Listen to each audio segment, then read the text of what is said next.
you're all set. I'm like, All right, guys, we're gonna go ahead and get started. How's everyone doing? Morning. Morning. I love the group we have today. We're gonna give everybody else just a couple minutes to kind of pile in, but we're gonna go ahead and get started. Raise your hand if you were at our pipeline power up last week. Okay, cool. So for any one of the three people who were also here last week we really focused on growing our pipeline for the spring and summer by doing a couple different exercises and really kind of pushing ourselves to see who we should be talking to that we're not talking to. So just honest raise of hands. How many of us are touching our database and adding to our database every single day, Monday through Friday? Yeah, so it's a really good exercise to kind of just open your eyes and say, like, there's a massive opportunity right in front of us for some right now business, and we just have to get organized to take advantage of it.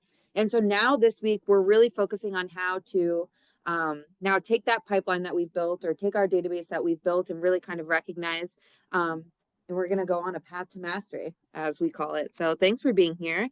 But before we get started, let's go through some of our belief systems. Has any of these things shown up in your business this past week?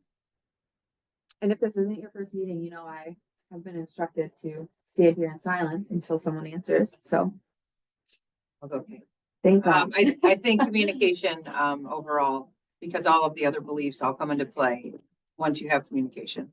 I love that. Tell me more about that. Getting deals together. Just a couple houses I've sold this past couple of weeks. It was all about just the communication up front and developing that relationship in multiple offers to get to the finish line. I went out for my buyers. That's definitely a common theme we've heard the past couple of weeks is calling the listing agent before you write an offer, developing a relationship. I love that. One more.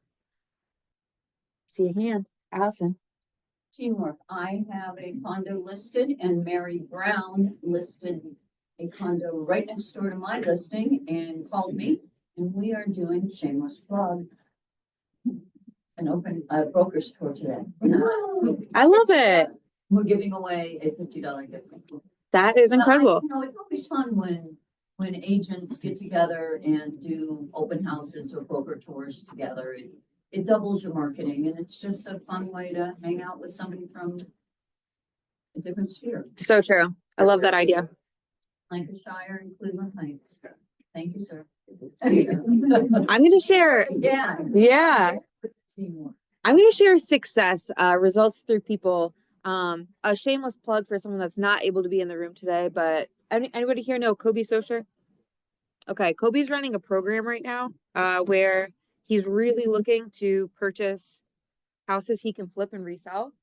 So his idea, success through people, is if you, a realtor, brings him a property to buy, you can represent him in the transaction as the buyer's agent and then resell it for him as the list agent. I have watched Satrina in our office do it twice now. And she's netted almost $15,000 in commission by bringing properties to Kobe to flip and then list. And a couple other agents are actually under contract with Kobe right now too. So that's just his example of getting success through people getting what he wants, another flip under his belt, and then helping our agents get some buy side and list side commission. So if you have a property on the market that's been sitting, bring it to him, call him, let me know if you need his phone number, or if you have someone off market that's like, I just don't know if I want to list because of X, Y, and Z. Bring it to Kobe. He might just buy it for you off market, and then you can be a buyer and a listing agent. So really cool opportunities here. Career night. Career night's been going really, really well. How to sell 10 homes your first year in real estate is coming on June 18th.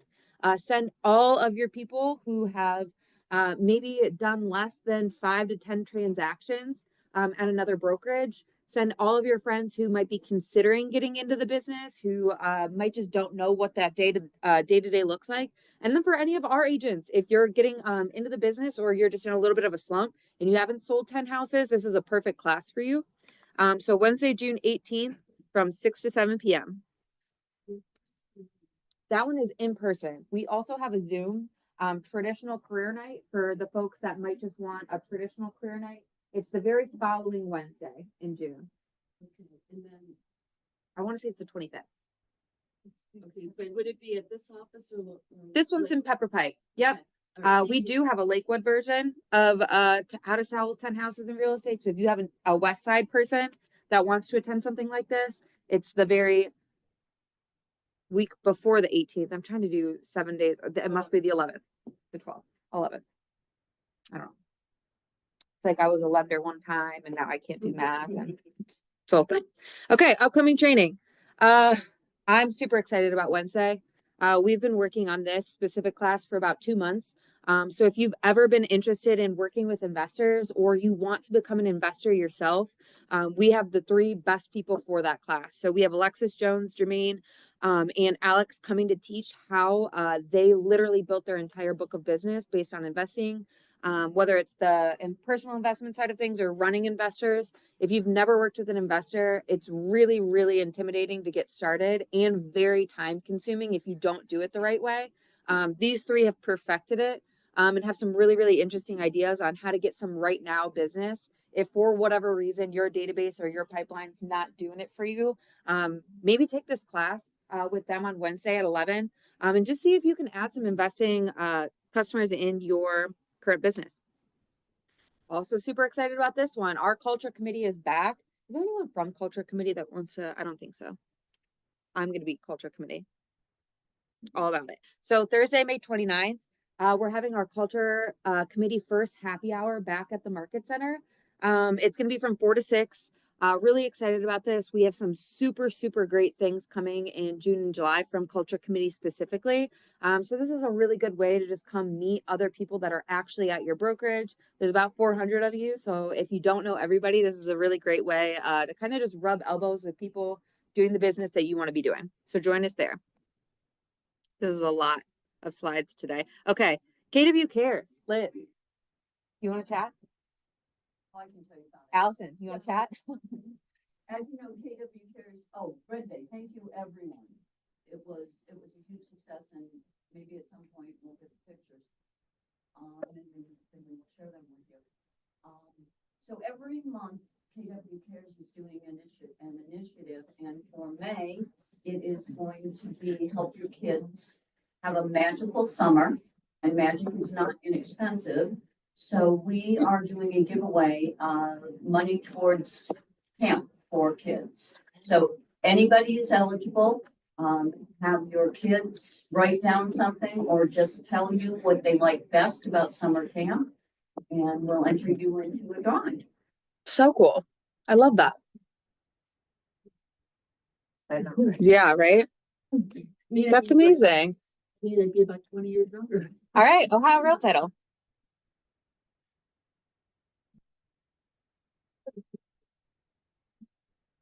All right, so something that happens sometimes, not that frequently, but in certain counties it happens often. And we may have talked about this before, but this is fresh again. Before you list a house, get a tax legal, you know, you can join me if you'd like. What we're looking for in this particular scenario is deeds that are stamped that they need to be surveyed before next transfer. So I just got a call from an agent in this brokerage, but over at the Young Team, where he had one in Lorain County. So you'll see it in kind of more of the fringe counties where they might have old legal descriptions, or in this one, it was a boundary dispute. At the end of the day, it's really on the seller because we can't transfer it without that being done. But that is something that can be negotiated with the buyer as far as the price, because these state surveys can be expensive. Well, what basically needs to happen is a new legal description needs to be redrawn for the new deed so that it can transfer. They are time consuming. So, surveyors could be 2 to 3 to 4 weeks out or more. It then has to go back to the county to be approved, and then it has to be written into the deed. So these could take even up to a couple of months. So if you see this on one of the deeds for property or listing, get with the seller, get a plan, start calling all the different surveyors who want to find out what their timeline is, who want to find out what the cost is. And then as part of the negotiation, you are 100% able to try to make the buyer chip in for some of that, or use that against maybe seller concessions or something like that.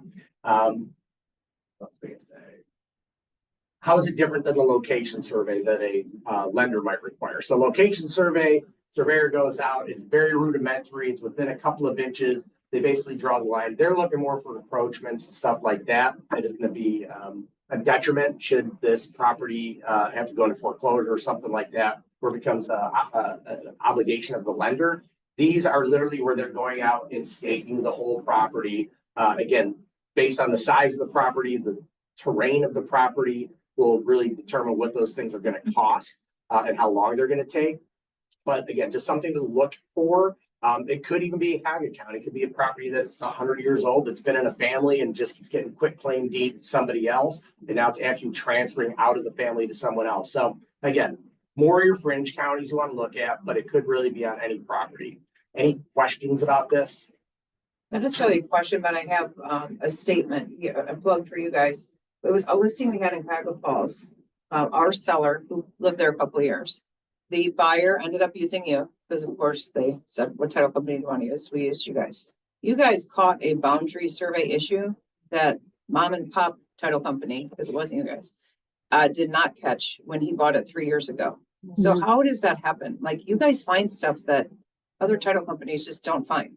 That's a great question. I don't know what all the magic is behind the. And behind it was a boundary survey, like six So 6 was it feet was over. stamped Yeah, previously? yeah. And That it should have Wow. been transferred from the last title company, just ignored it? That could, because we got a hold of the last title company, got a hold of the escrow officer. Yeah. They're like, oh, we never saw this. yeah, which is I mean- crazy, right? You would think. So, I mean, I suppose if the title company is doing their job and getting in the weeds and making sure they have everything done, I mean, that's not something that should be missed. Could it be missed? Could something somehow transfer? But yeah, but usually the county catches that because when they're putting the new one in, they see the last one and they would have seen it and they should have kicked it back from that other title company in the I past. mean, it was a $2,500 credit that we had to give back so that it could be, and you know, we sourced out all the pricing. And they Right. came up with it, but, How long did it take from start to finish? well, we gave a credit, so they're gonna Oh, take they're care of gonna it. take care of Yeah. it. Yeah, Yeah. so The guy moved to Tennessee, so it was like, we needed to make it happen. gotcha. And But the you county guys was found cool, and out. the county was Yep, okay with yep, that? yep. Good. Well, I guess as long as it's gonna get done, Yeah. but yeah. Some discrepancies could be off of the initial property description, so like Rick said, if it was quick claim, or if it even happened within the last 5 years. If the lender just did a regular survey, it goes off the property description, which could have been rezoned, reparceled, or the initial stakes weren't put in correctly, and then the initial description didn't match where the stakes were. So then So when they do we it hadn't done again. anything, it was just 3 years. Yeah, ago, but so- in this situation, Yeah. it sounds like they just missed the stamp. Yeah. And yeah, that just causes more issues. So, but yeah, there's probably a million different things. And again, we're not reading these legal descriptions as if we are surveyors, right? I mean, typically, if there's nothing that jumps out at anyone, then that's gonna be the same legal description that's going on the next one. So, yeah, I guess just paying close attention. But again, these are things that you guys can find ahead of time to even put in our ear. And, you know, if I'm a list agent, I think that's bringing value to the transaction by saying, hey, it's something that's gotta get done. So That's why we use a Firewall tech. there you go. Thank you. Any I love other it. questions? That was riveting today. Done, they could do a land survey, it's pretty generic, but when a cash buyer is asking for a survey, they're usually thinking of a stake survey. So just know that starts at 1,400. A land survey, just like a location survey is around 250. So there is like that huge variable, and as number one, why do you want this? What are you looking to do? If they're rural and they want stakes put in, it's about 1,400 to start, and it takes, like Rick said, usually 4 to 5 weeks. So just know that with your cash buyers, ask why they really need it. One That's the last, first question and one somebody last has to thing, and I mentioned this at the other meeting, forgot to say. Location surveys, when the lender's involved, the cost is pretty low. That's something that if we have to absorb if the deal cancels, I mean, we're not gonna go out of business on that. But a stake survey could be, you know, 5-6 grand. Those are always paid out of the closing. We do not take that liability on. So know that if the amount of the stake survey needs to be done, that it does need to be handled outside. I love that. Thanks, guys. Jenna, just in time, Janelle. All right. All right, friends at cross country. What, this one. It's bigger. It's more than two, I need, so. Not the important day. Um, So interest rates still hanging around in the upper sixes. Yesterday, we saw rates go up 1/8% at 9 in the morning and back down 1/8% at 3 in the afternoon. So that was all the credit rating of the United States of America. So all about credit as usual. So 2 weeks from today kind of conflicts with the Tuesday meeting, but we're having a special presentation at our corporate office. Valet parking. So for those who've been to corporate office, parking is probably the only challenge to getting downtown, and the traffic on Payne construction. Aside from that, we're doing valet parking, breakfast included, 10 o'clock to 12 o'clock. Networking, of course, as well, but we're doing a presentation on our portfolio lending, the non-QM. So I'm just going to run through some of the programs here of what we do. This makes up about 10% of Cross Country's business, which would be $4 billion just last year in these type of loans. The bank statement loan. You've got someone who is self-employed, not real good at showing their income on taxes or real good at hiding their income for tax purposes. We'll say, just send us your bank statements for the last 12 months. We'll look at your deposits. That's what we'll consider your income.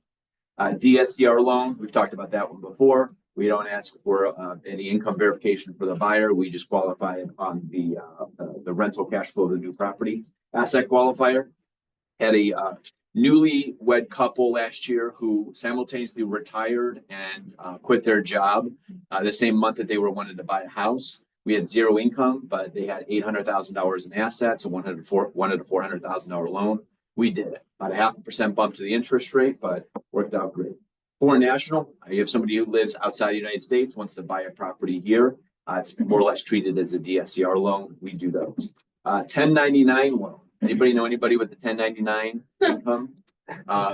Let's say you have $100,000 on your 1099 and your accountant is real good with all that mileage and signs and expenses, and you're only making $40,000 based on your tax returns.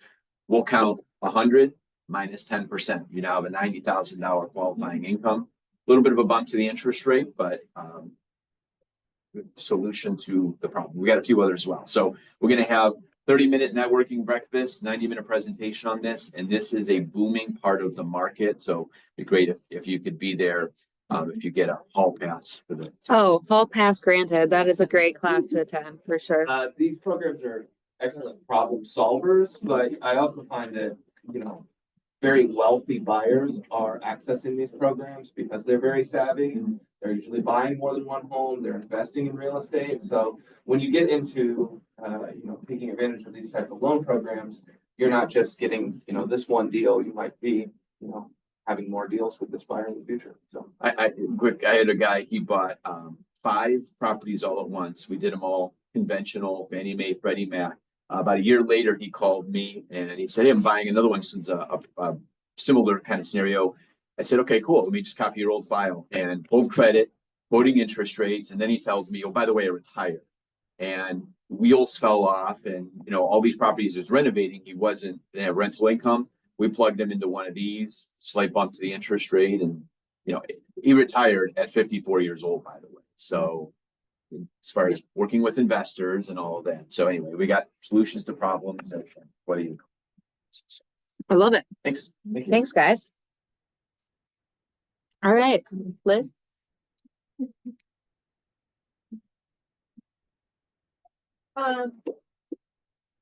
So I was talking to an agent recently. And I don't know if everyone here knows that I do transaction coordination, contract to close. But I was talking to someone and they were asking me about the contract they have to sign with me. And I realized that maybe I don't make it clear.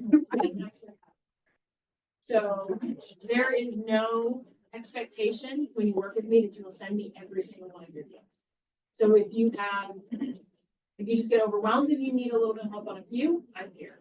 If you have a deal where you have a buyer buying a $30,000 house and the commission is very, very small and it's a cash deal, close in a week and it doesn't feel worth it to bring me on, you don't have to send me stuff like that either. So just wanted to let everyone know that I like to make my services as flexible as possible to help as many people as may want it. The other thing that was brought up, or I was asked a question about it last week when I was over in Rocky or Lakewood. And I thought I might bring it up here again. I posted in the Facebook group. I'm not sure how many people saw it. But I have, there is a situation where my mother-in-law lives out in Ashtabula. They were purchasing the lot that is next to them. It was listed on the MLS. They put it under contract. They get to closing week. The title company is going to schedule everyone. And the seller said, we'd like to use our notary. And I guess for the title company, that's a red flag. So title company started investigating. It turns out that the owners of this lot were the victims of identity. So because someone sold their identity, we have all the information that was needed to give to the title company to prove that it was them. And the owners were not actually the ones who were trying to. So my in-laws are not the owners of a new parcel of land because it wasn't actually for sale. Thankfully, I mean, sad for them because they were looking forward to it. However, this was caught before it could get closed. But the listing agent only ever communicated with the sellers via email, never met them in person. So I would say it's just for everyone out there, just make sure that whoever you are working with is actually who they say they are. So, Trust your spidey sense, but, right? Trust that gut feeling. It's Yeah. usually right. so. Yeah, just a little warning for everyone. Love that. Thank you, Liz. All right, David. Had a few apps over the years with people who were not who they said they were. That's always fun. Quick little tips that I've had come up, for some reason this week I have two different deals. Pre-approval from Chase sounded great on the phone when I talked to them. The agent was gonna, go out, show homes. They were ready to write an offer. Got the app from them and they were self-employed. Tax return showed about $800 in income for last year. Oh, and boy. Maybe 500 the year before, like literally no income. And they're like, no, we're making plenty of money. No, you're not. So I don't know how Chase pre-approved them, but you know, they obviously weren't looking at documents. So one thing you need to do, whether you're on the buy side or the list side, is vet that pre-approval. Because a lot of lenders right now, especially small mortgage brokers, they're not pulling credit because of the cost of credit. So they're just skipping that step and they're just taking the buyer's word for it. You know, hey, how's your credit? Oh, good. I have a 680 score. Okay, good. You know, check. Here's your pre-approval. And they don't want to. A lot of brokers are charging borrowers for the credit report up front, and some of them I think have a hard time asking for that. Bigger lenders like, you know, us, cross country, we're just going to pull the credit and get an accurate pre-approval. But make sure that the offer you're getting, that lender has really pulled credit. What kind of income do they have? Are they salary?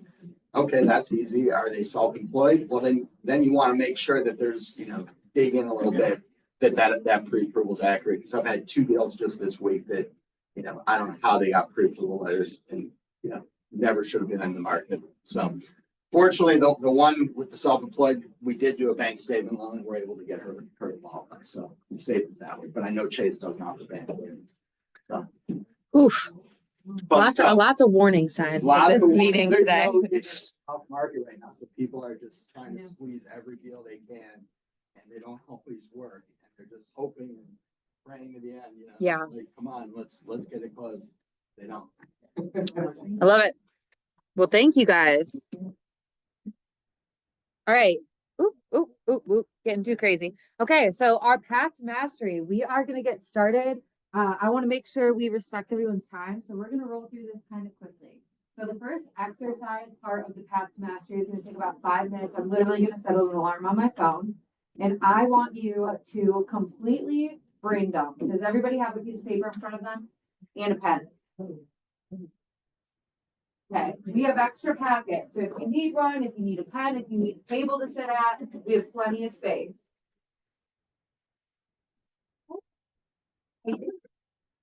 Okay. All right, perfect. So I want you to treat this as honest and transparent as possible because it makes the actual exercise way more impactful. So think about from the second you open your eyes in the morning to the second you close your eyes at night. Write down every single thing that you do in a typical day, starting now. And I'm talking brush teeth. I'm talking get my kids dressed, pack lunches, showings, meetings, marketing, cook dinner, sports games, working out, literally everything that you do, personally and professionally on a typical day.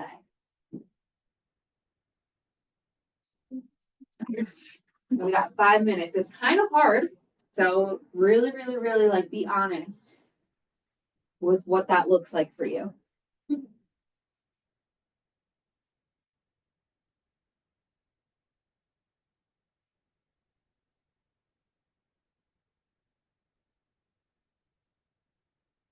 Feel free to do this bullet point format as well if you're wanting to just get everything on paper. Wake up, check phone, shower. What does it look like?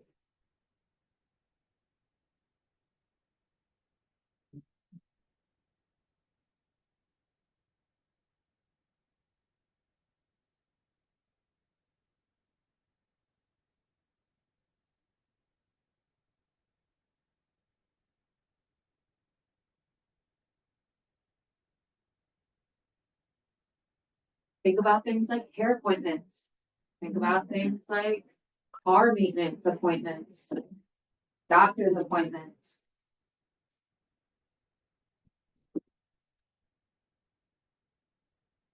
Drive time. Are you stopping at Starbucks? Or are you going out for lunch?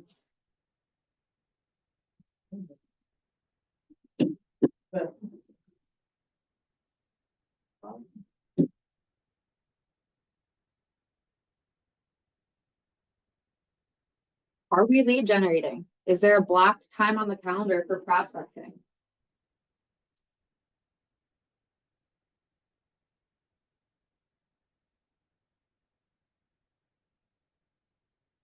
If you're struggling, pull up your calendar, your emails, your recent emails, and see what you spent your last couple days doing, your average days.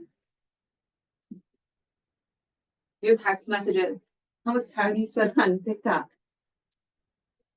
Or on Instagram or whatever platform that looks like for you. We have about 1 minute.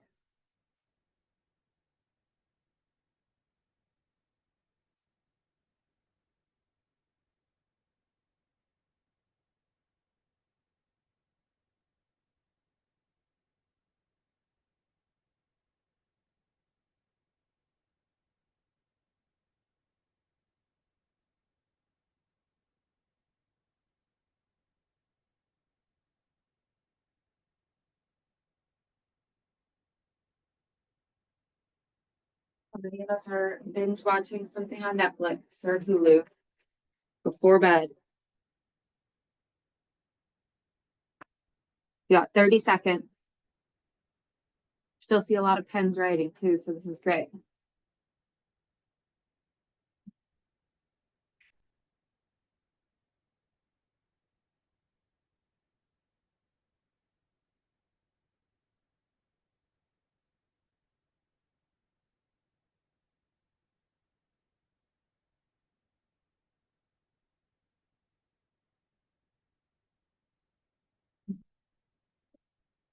No, some of y'all's hands are like, just gonna start smoking. We're writing so fast. All right. That was 5 minutes. Okay. So pens down, and it's totally okay if you haven't completed it, just pens down. How difficult was that on a scale of 1 to 10? Or was it extremely easy? Extremely easy for most people? Interesting. So in your opinion, when you're looking at your list, is there room for improvement or are we like masters of a time schedule?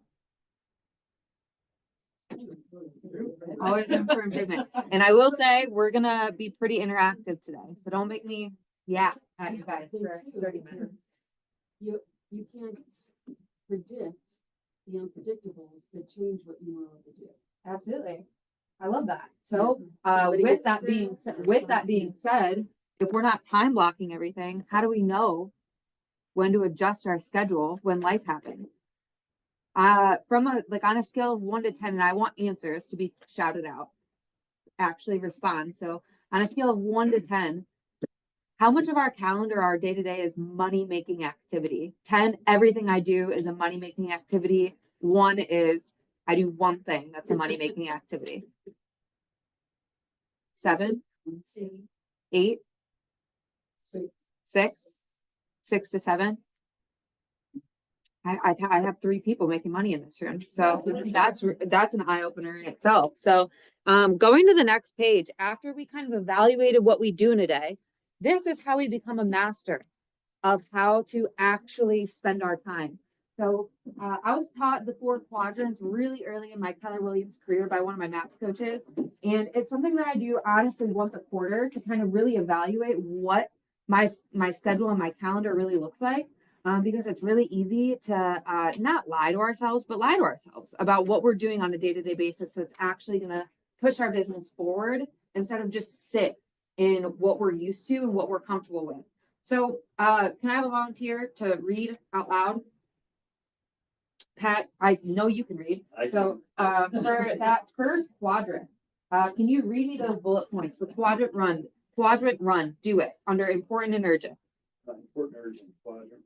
1, things due today or tomorrow, dealing with urgency or crisis, and pressing problems. Perfect. And then Kelly, not urgent, quadrant 2. schedule it, long-term projects, planning ahead, studying. Okay, Tiffany, quadrant 3, avoid it. Third, quadrant 3, avoid it. Interruptions, distractions, fun events, and social invitations. Perfect. Quadrant 4, Colleen, delete it. Delete it, time wasters, busy work, procrastination, activities such as scrolling on social media. Love it. Okay, so going back to that first page, do we all have at least one thing to go in all 4 of those quadrants? Okay, so the aha of the exercise is usually that we're putting a lot of things in quadrant 1 that don't actually belong in quadrant 1. So quadrant 1, when you do most of your work here, you feel often stressed, panicked, and likely to experience burnout. Quadrant 2, completing work here has the ability to make a positive difference in your life. By planning ahead, you have more control, balance, and vision of your life. I kind of want to take a pause here and really kind of explain what 1 and 2 mean. 1 and 2, urgent things. What would you label as an urgent thing in real estate? An ROC that's due today. What else? Writing an offer. Writing an offer that's due today. What else? What was that? Yes. Things due today, tomorrow, an emergency, or a persisting problem. ROC that's due today, an offer that's due today. When a closing is about to happen, to make sure all the final details for the closing does happen, you don't delay the closing. Perfect. How about lead generating? Prospecting. If you don't have something else to do, the one thing you should be doing is what? How many people have lead gen or prospecting in quadrant 1 based on their day-to-day right now? See one hand. Okay. What's in quadrant 2? Things that we can plan ahead in our careers, in our real estate jobs. Updating our vendor list. Updating a vendor list. How about scheduling marketing? How about planning our 36 touch? Or what else? What else do we do every day in real estate that's in quadrant 2?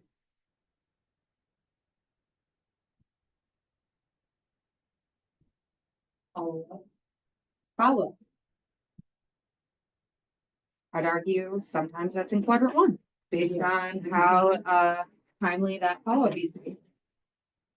What else do we do? Marketing.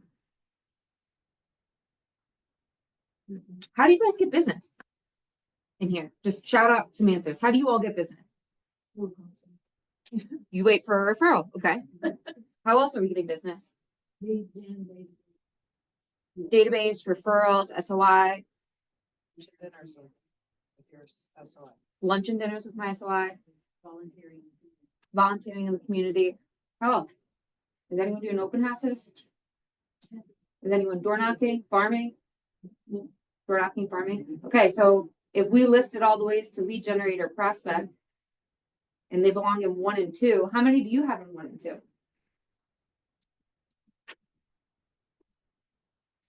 Feel like you guys don't like this exercise. I think the situation predicates what to do. Tell me more about that.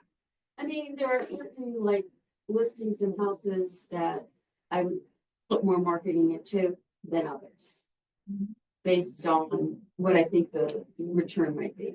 Okay, so talking about quadrant 2, let's just say marketing of properties can probably go in 2. How about, tell me about number 1. So when you say like life happens, how does that affect quadrant 1? I mean, my entire life has been a balancing act.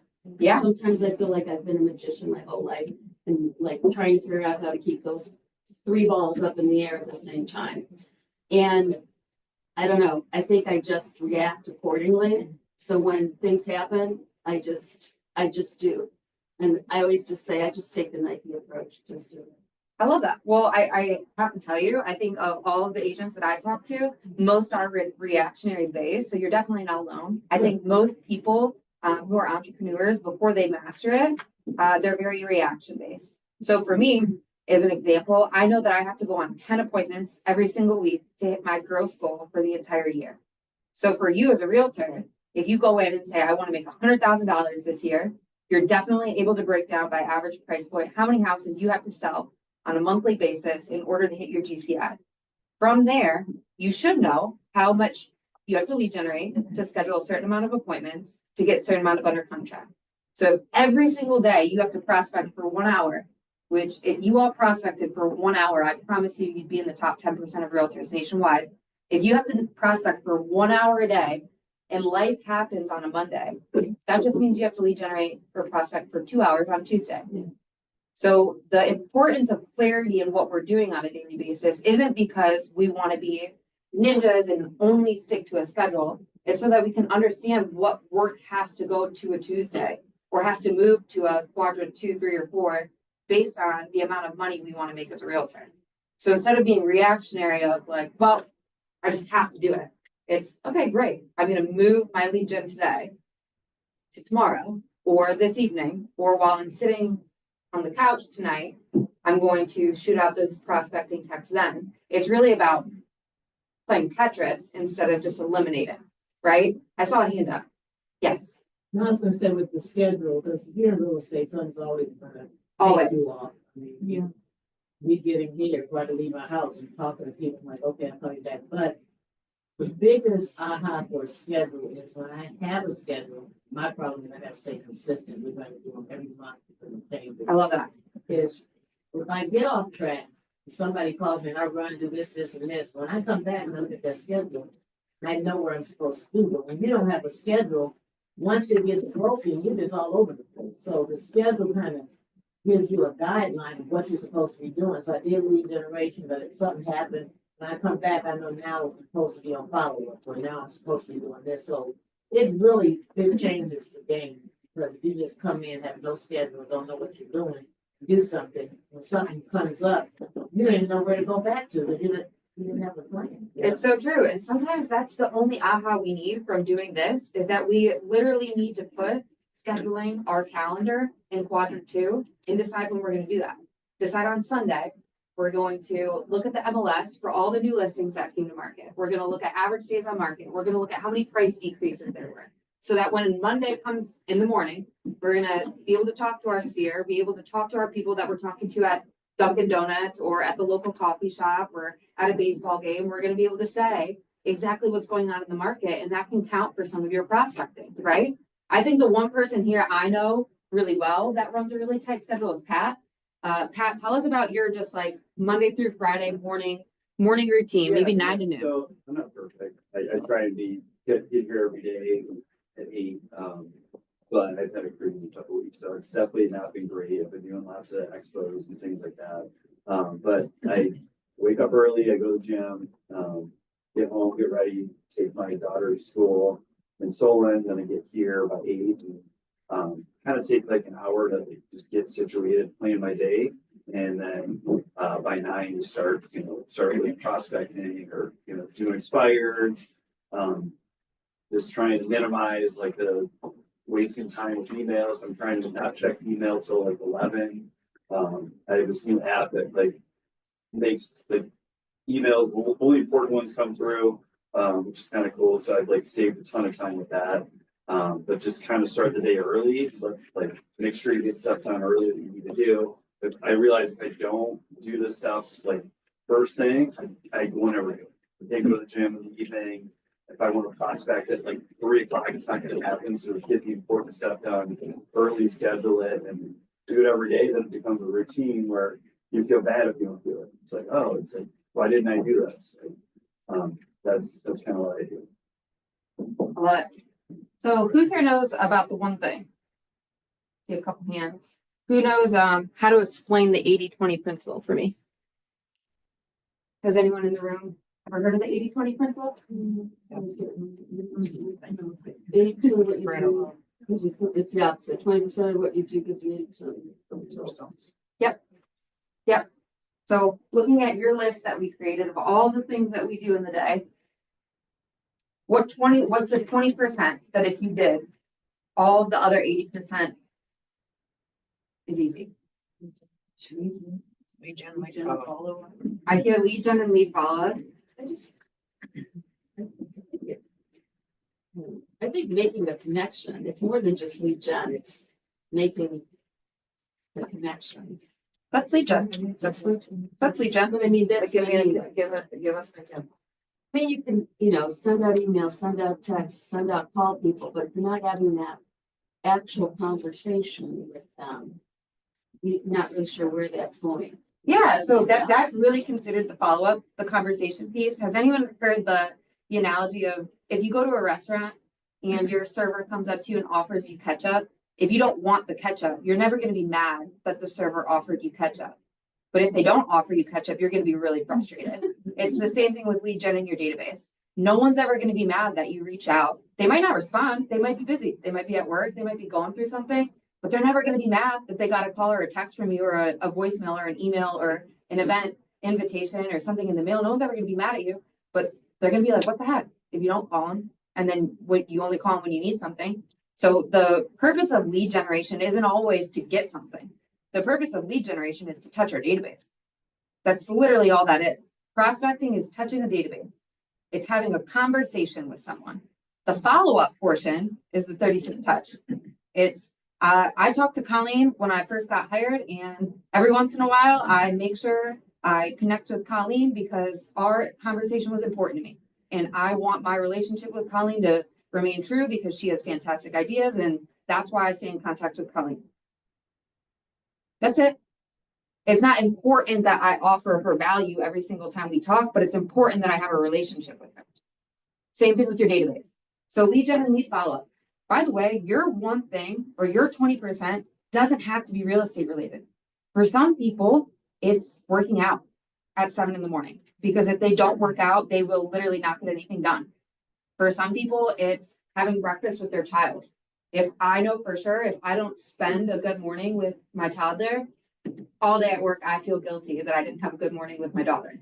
Or sometimes it's going to, dinner with your family. Whatever it is for you, you really have to analyze. Sorry, I don't think you guys can see it. I didn't realize that. You really have to analyze what it is that the one thing you could do to make sure everything else in your day flows well. Is it lead gen and lead follow-up for you? I know for me it is because I get paid based on how well I can do those two things. But what about for you all? Yeah. Yeah. So I heard a lot of people say that their lead gen and follow-up is SOI based and they kind of wait for some referrals to come to them. Someone tell me a little bit more about their prospecting routine that's a little bit more outreach instead of coming to them. Does anybody have any kind of prospecting or lead gen sources that are not referral based? I see some head nods. Tell me about them. What are you saying? Like I have like Reddit, things that I had that I used to call from. Okay, love that. So you're calling what? For sale by owners, expired? I call for sale by owners on Zillow. Which is a very good source. I call expired from Reddit. But then I call my database, which. You got a whole routine going on. I love this. Yeah, I like the this. thing is, the database gives me the most, and I went through this before I took Bold, but I don't know why, but I don't call my database. I call strangers before people I know, but whenever I call my database, It works.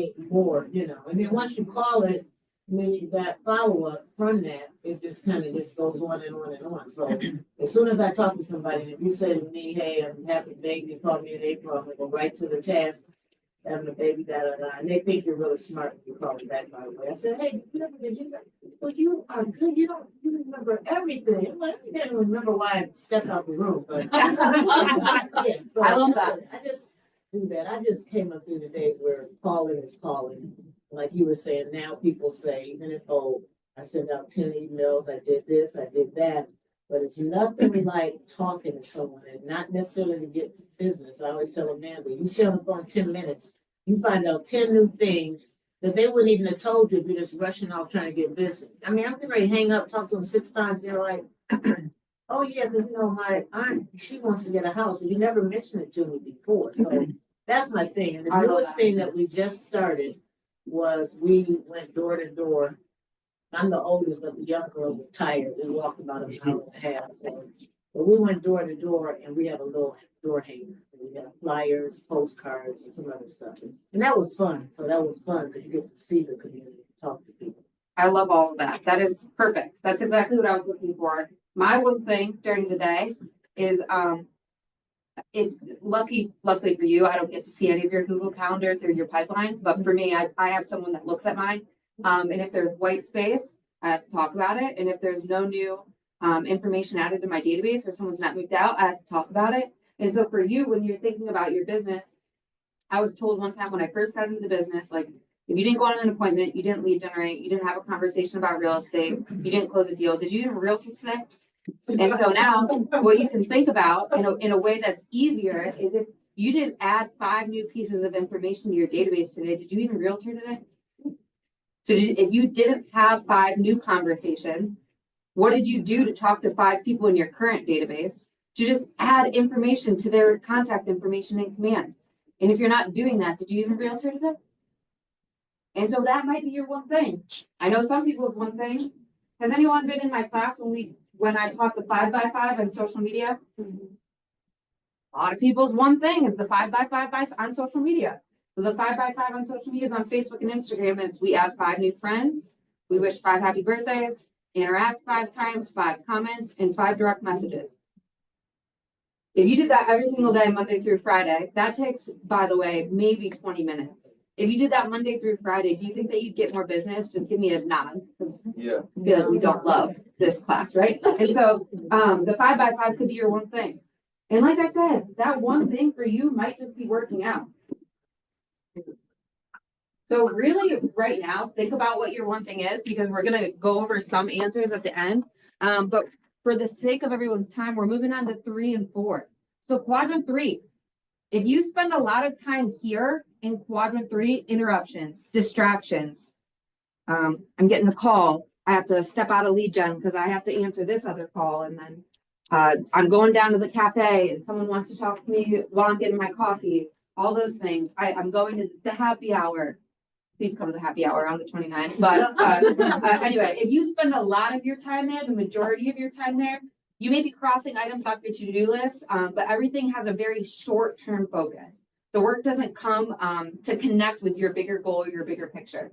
And then quadrant 4, this is our deleted. This is our time wasters, our busy work, the procrastination. I feel like if you have an entrepreneurial spirit, you also were blessed with the procrastination gene, where we all like to do it.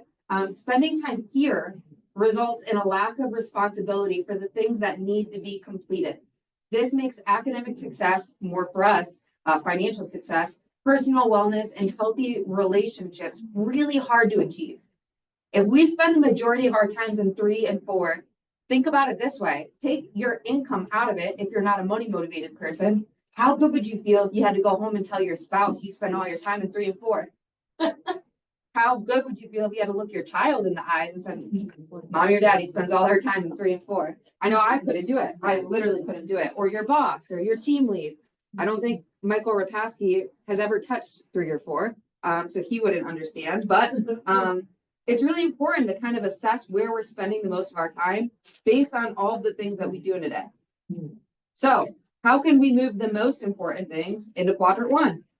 You have a blank on the back. I went ahead and just put your number 1 thing as prospecting because I just love to prospect. But for you, go in and write a couple, I would say at least at minimum 2 things in quadrant 1, quadrant 2, 3, and 4.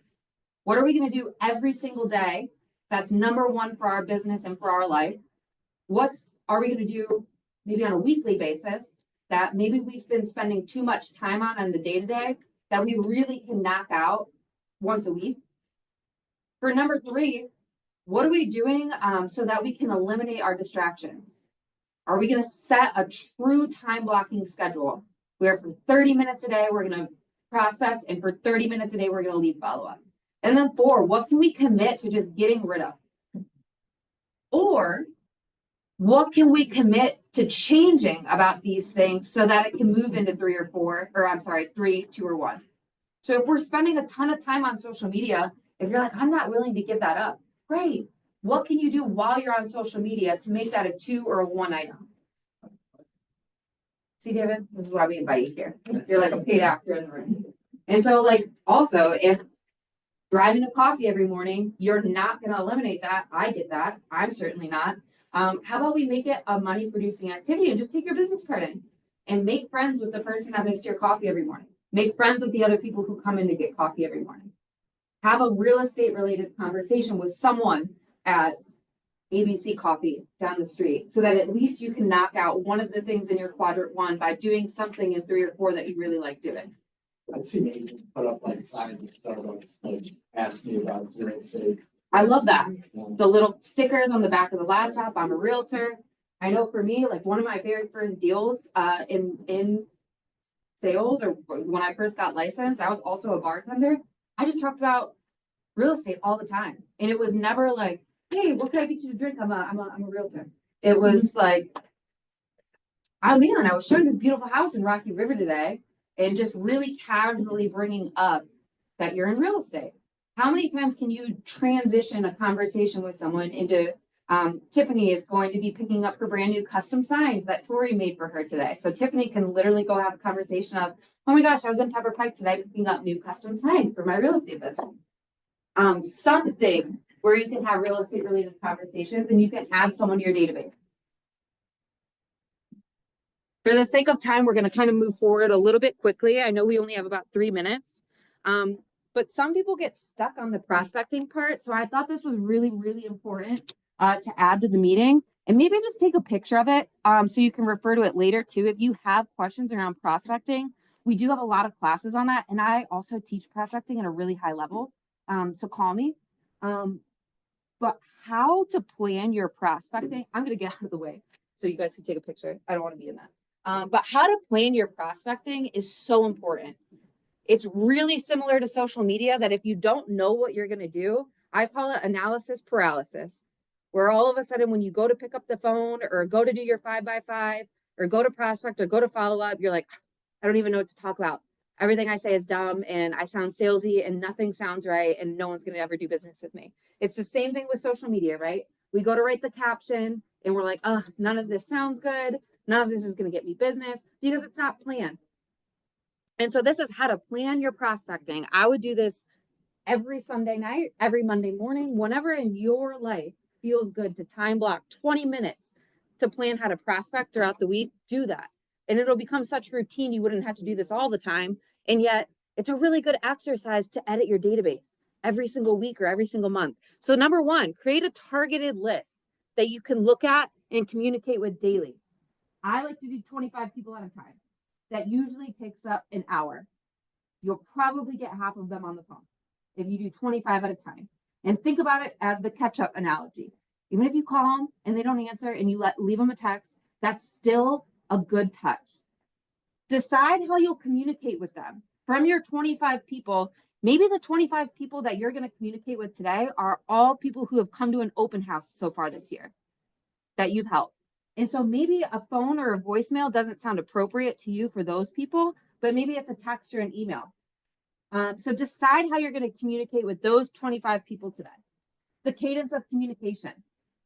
You're going to decide how many times you're going to try to reach them before they move back to the end of your lead gen cycle. So for me, I like to call first. I then like to leave a voicemail. If they don't answer those, I like to send an email. One of my favorite things to do is I'll literally just record myself on a quick 20-second video and I'll be like, hey, Tiffany, I loved seeing you at the open house. I really miss you. Blah, blah, blah, blah. Send it as a text message. Snail mail. I also really like to send things in direct mail. And then a direct message. That direct message could be a text. It could be a Facebook message. It could be Instagram message. I like to do it in that order. You'll find what you like to do. And then touches. You have to decide how many times you're going to communicate with them. And the cadence is deciding how many touches you're going to make. Gary Keller tells us that 36 is a really good amount to touch someone in a year. For me, I think 45 is good. And then the duration. How long will you run a touch campaign on someone? If it's someone that came to an open house in March, how long are they going to be getting emails from you or communication from you about other open houses in the area? And then when does that communication switch? So just decide, put a plan together for prospecting and then implement it in your daily prospecting in quadrant 1, 25 people at a time. And if that's too many, start with 5 people at a time. Any questions or comments, ahas?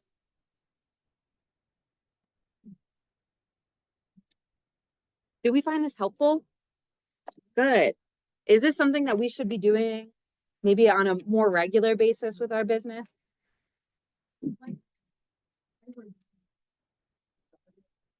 Big rocks first, and then I realized that when you have business, sometimes there are fires in your email. I couldn't wait till 11 to be in. Absolutely. I had to edit a little bit. And then sometimes it doesn't work for 2 to 3 hours of solid time. It's here and it's here. And I will tell you, but not permission. there are rarely ever agents in this business that succeed long-term at a high level that lead generate in 8-hour blocks every single day. It just doesn't happen long-term. The burnout will be real. It's a lot more of a 2-hour sprint or a 1-hour sprint of getting a lot of action done, 100%. I know for me, I used to think that the first thing I had to do every morning was lead generate on the phone. I realized something about myself. I'm not a very pleasant person until at least 9:30 or 10. So for me, my one thing was having a couple conversations with other people before I started calling customers. Because your tone changes. The way you talk changes. And if you need someone to call in the morning before you lead generate, call me. I'll talk to you. It might not be pleasant before 9:30, but I'll talk to you. And you can just get those first conversation jitters out the way, if you will. Well, good. I hope you guys like this one. Absolutely. Absolutely.